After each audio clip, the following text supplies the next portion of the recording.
Our last presenter for this session before question time is Oliver, who will be presenting the impact of media representations on the identity, mental health, and social relationships of transgender and gender diverse people in Aotearoa, New Zealand. So I think we've got that ready. Thank you so much for that introduction, and thank you to everyone who's spoken today so far and for also having me at this conference. It's been really interesting. Also just hearing, as you'll hear in my presentation as well, there's quite a bit of overlap with some of my findings. So my name's Oliver. I'll be presenting on my PhD, which looks at the impact of media on transgender and gender diverse, or TGD. I'll also be using the word trans just as a kind of umbrella term to, I recognize that not everyone uses the word transgender, but it's just a bit easier to say than TGD in a presentation. Yeah, so quick overview. I'll talk about who I am, why this topic, go over my research questions, some past research and theories, and then talk about my PhD study one method and findings, as well as some future directions. So who am I? This is not just to introduce myself, but also as my study is mixed methods. This is important for reflexivity and positioning myself in relation to the research. So I am Pākehā or New Zealand European. I'm queer and transmasculine. I'm medically transitioning. I'm originally from New Plymouth, which is a smaller town in New Zealand. And I moved to Wellington, the capital city, to study at Te Waka Victoria University in 2018, where I completed my BA in psychology and sociology, and I'm now doing my PhD in psychology, as well as studying clinical psychology. So why this topic? Not only is it topical with increased trans visibility and media use, but almost no one is doing research in this area for trans and gender diverse people. As well as that, media was a large part of my own education around what being trans was and what the word transgender even meant. But unfortunately, a lot of the media that was available during that time for me was limiting, and the very few transmasculine representations that were available were negative, centered around the gender binary, or that you must know from a young age. So my research question was around what are the experiences of TGD people in Aotearoa, New Zealand with visual media? And this is particularly in relation to their identity processes, so things like gender realization, coming out, and transitioning if relevant, as well as mental health and social relationships.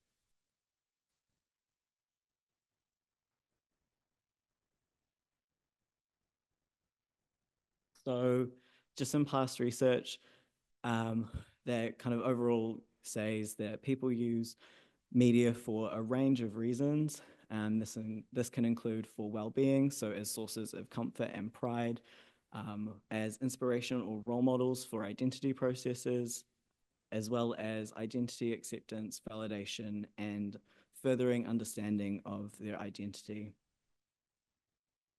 One media theory is the theory of invisibility by Freiberg and Townsend, and this was split into two. So absolute invisibility is where there are no available representations of a specific group in a given domain, such as the media, whereas relative invisibility is where the only available representations are limiting, negative, inaccurate, or incomplete. Parasocial interaction refers to where people, when consuming media, perceive and interact with fictional characters in ways that are similar to real people, and these can result in parasocial relationships, which are the long-term relationships with those media figures that are maintained and accessed both during and between media contact. So this is the method for my study. I had a survey with 253 trans and gender diverse participants. This was collected in 2022, and I asked about demographics as well as mental health and well-being measures. So these included depression, anxiety, and stress, optimism, and self-compassion. And I had questions asking around the influence of media on various identity processes, as well as open-ended questions. This survey was analyzed using mixed methods, and I'll only be going over my main findings, which are qualitative. as just for limited time.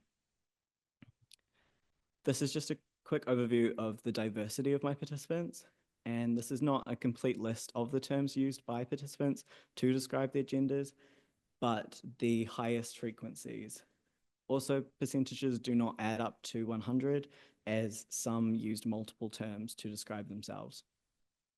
Also, as note, Takatapui is a Māori, so that's the indigenous people of Aotearoa, Māori word which emphasizes one's identity as Māori as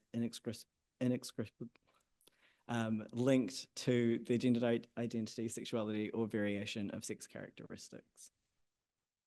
So my results, 163 participants responded to those open-ended questions. So they were analyzed using reflexive thematic analysis. This is a 6-phase process, starting with data familiarization, and then you go into coding and creating, finding themes or creating themes from those codes, as well as then developing and reviewing those themes before refining, defining, naming, and writing them up. I'm currently in around phase 3 to 4. So the themes I'm about to present are more candidate or draft themes and may change later on. So I have 4 themes. The first being visibility is a double-edged sword. The second, visibility indicates lack of value. The unpaid labor of being trans. Media is a safety blanket. And I'll start off with that first one. So visibility is a double-edged sword. And this is a quote from one of my participants. It seems that as the general public becomes more aware of our existence and there is a greater push for inclusion, we will see a greater, more accurate, and hopefully more varied representation in time, but there will be greater pushback from bigots too, and things will simply get further split into opposing views. So this is just really highlighting the nature of visibility being this double-edged sword. And another participant referred to this as a K-shaped demographic. So you have people that might be accepting to start off with, they see more visibility of trans people and their acceptance increases, but then on the other side of things, you have people that may be more on the fence or less accepting, and they just become even less accepting. And so you've got this K-shape. Another participant highlighted that this visibility comes at a cost, especially for trans feminine people of color. It has led to an increase in anti-trans legislation alongside the growing legal fight over our autonomy over our bodies. And this just raises the issue of intersectionality and how this risk of visibility is greater for those with multiple marginalized identities, as well as pointing to the very real impacts that media can have. My second theme, visibility indicates value or lack of. This has 3 sub-themes. So absence of options, a proper way to be trans, and impossible beauty standards. And this quote here just highlights the overall theme. So Gravity Falls' queerness was hidden by Disney because the company didn't want to show it. It's crushing to know that people like me aren't seen as deserving enough to be represented at all. So this first sub-theme, absence of options, refers to where media provides a limited availability of trans representations, which then provides people with a limited view on what being trans means or looks like. And this can include how historically only trans women were visible. As this participant said, there were only ever representations of trans women in media while I was growing up, and never any representation of trans men. I didn't think trans men were real. And this also is relevant for the transgender gap. And this was coined by Serrano, which just refers to this, how historically only trans women were visible. And Serrano explained this as it's seen as understandable of why a woman would want to become a man, but less understandable of why a man would want to give up their privilege to become a woman. And so therefore trans women are sensationalized and fetishized because people don't understand it. This is also related to a sociological term called hermeneutical injustice, which is when a person's minority status results in theirs and society's inability to understand them or their experiences. So where there is a gap in knowledge or blanks where there should be the name of an experience. The other way that media gives this absence of options is through how they portray trans people. As this participant said, the silence of the lambs made me view gender variance as something deeply disturbing, like skinning a woman alive. It took me a long time to realize I was transgender because I had never seen it viewed positively, and what I was feeling didn't feel inherently evil. So not only does this absence of option,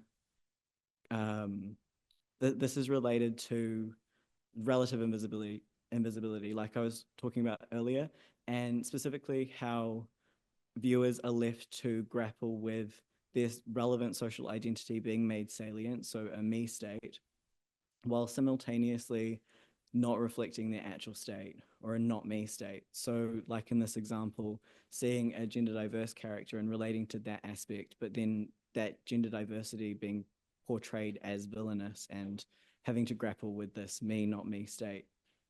Also how this absence of options in portraying trans people as a villain or animals in other circumstances and other examples that were given by participants, where gender diversity is seen as non-human, kind of indicates to trans people what our value is in society, where we're portrayed as being not human or villainous.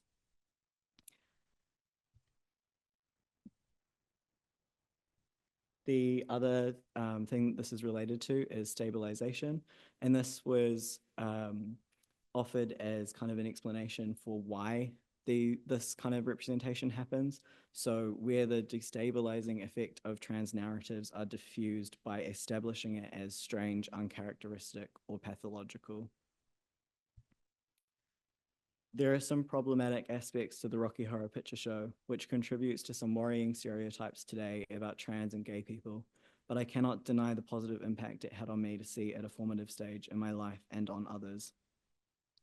And this quote points to how this relative invisibility can result in having no choice but to relate to problematic representation. And this relates to Bell Hooks's allegory about dirty water.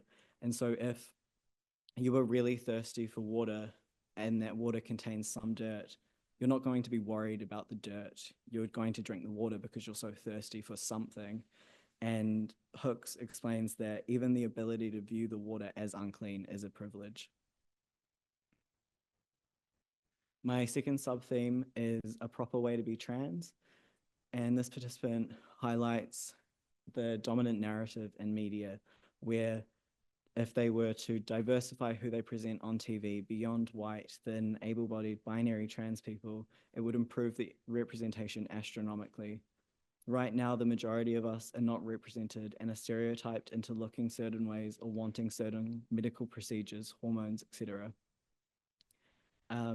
And this lack of diversity in trans and gender diverse characters has resulted in this dominant narrative where transness is associated with transitioning, where trans people are only seen as valid if they transition, and also upholding this sex and gender binary.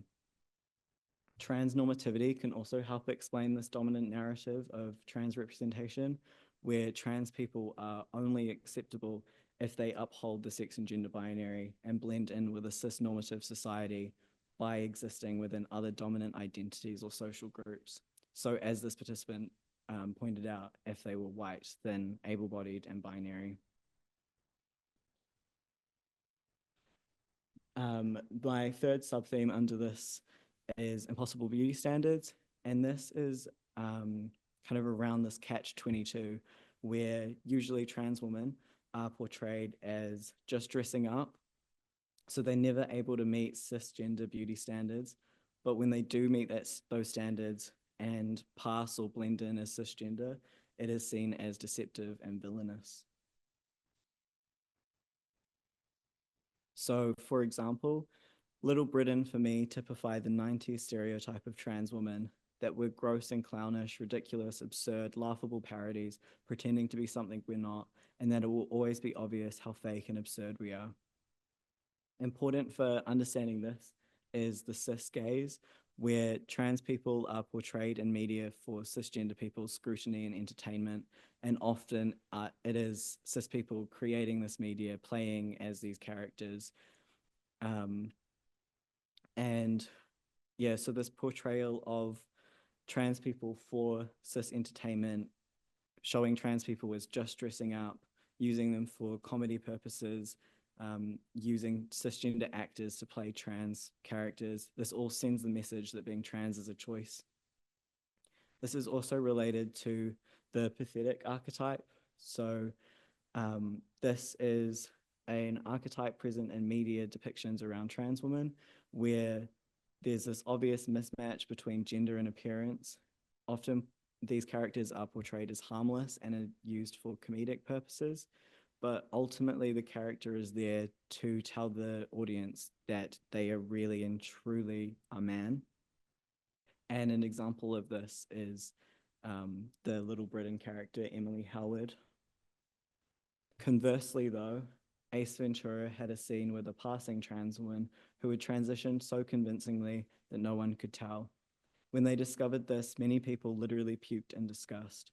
This gave me the internal belief that no matter how I transitioned, I would still be gross. So passing refers to being read or seen as the gender one wishes to be read as. And just as a note, the term passing, I've got in quotations, and when I say it, I've been doing that, as it has fallen out of fashion because it implies that one should desire to look cisgender, which is not the case for everyone. So this is the other side. So you've got the pathetic archetype, you've also got the deceptive archetype. And this is where a trans woman who passes or appears as cisgender usually has her identity revealed as a plot twist, where her femininity is proven to be this illusion to emphasize her true male identity. And often these characters have the role of sexual predators and result in homophobic reactions, especially after tricking straight men into courting them, as is the case in Ace Ventura. All of this sends this message that like trans people are taught to feel disgust at being trans, that trans is a choice, and regardless of how much they transition, they will never pass, they'll never be beautiful, and will never be seen as their actual gender. So overall, there is this paradox in the media where trans people are held to cis-normative standards, but at the same time told it's impossible to meet them. My third theme is the unpaid labor of being trans and gender diverse, and this has 3 sub-themes. And this theme refers to the extra work that's required for trans people when engaging with media. And so my first sub-theme is exhaustion of negative media, and this is just around the toll of constant negativity. So this quote reads, "Ace Ventura and The Silence of the Lambs had a huge impact. I saw both of them many times as they were family favorites, and by the time I realized I was like the trans characters, I had already internalized how horrible and contemptible, disgusting the trans characters were. And so not only is there this toll of constant negativity, but there's this unlearning of negative media and the subconscious impact that it might have early in life or later in life even for so many people." This quote reads, "I don't watch a huge amount of trans-centered media because even when it is explicitly about a trans person, it's often done badly or ignorantly. When approaching watching media that I know has trans characters in it, I'm usually very skeptical and tend to rely on what I've seen or heard other trans folks say about it."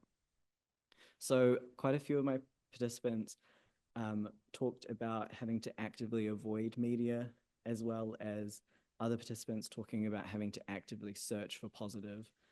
And this participant also highlights that there's a lot of skepticism around media that looks at trans people, and the need to have to quality check with other trans people to make sure that it is safe before engaging with that media. My second sub-theme under this theme is identity work, and this is just referring to where people use media to help inform their identities. And so as this quote reads, when I started digging into gender identity and LGBTQ+, I found the media could sometimes help to inform me and help me to find out that I'm a trans man. It showed me ways to come out, helped me to find myself, and further prove that I was trans. And part of this involves information work, which is just referring to the labor required to find and use information to realize and learn about being trans and gender diverse. Another part of this identity work relates to this quote.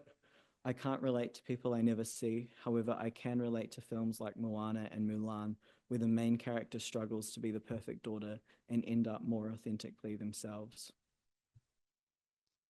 So part of this identity work, as well as with the combination of invisibility and out of necessity, it involves creating personal meaning from media. So this could include having to imagine characters as trans or queer, or imagining themselves as a character, or in the case of this quote, relating to metaphors and things like that, because there is no other positive media available. And yeah, so related to that invisibility. My last sub-theme under the unpaid labor is related to this quote. So I think wider acceptance of trans people via positive media helped people understand me and lifted the burden of educating everyone. And explaining work here refers to the continual requirement to learn, to teach others about being trans and gender diverse. And so media, if it's negative and inaccurate, can create more work involved with having to explain or prove one's identity to other people, whereas positive media, as this quote highlights, helps to lift that burden and reduce the explaining work involved with that. My final theme is media as a safety blanket, and this has two sub-themes, compensation and safety. So this quote, TV characters were my friends, and media provided me with people to relate to because I lacked that in my physical environment. These both relate to compensatory socializing, and so using media as a way to compensate for things that they might not have available to them in real life. So that could be people to relate to or be friends with, or take inspiration from characters or things in media like fashion or helping to choose a name, that kind of thing. This is related to the parasocial compensation hypothesis, which is this idea that parasocial relationships can act as a substitute for real life relationships and fulfill potentially insufficient social needs. My second sub-theme is safety. And this quote reads, I feel like the representation and euphoria of it just being like, yeah, Jules is trans and no big deal, helped me feel more at ease with announcing it to the world.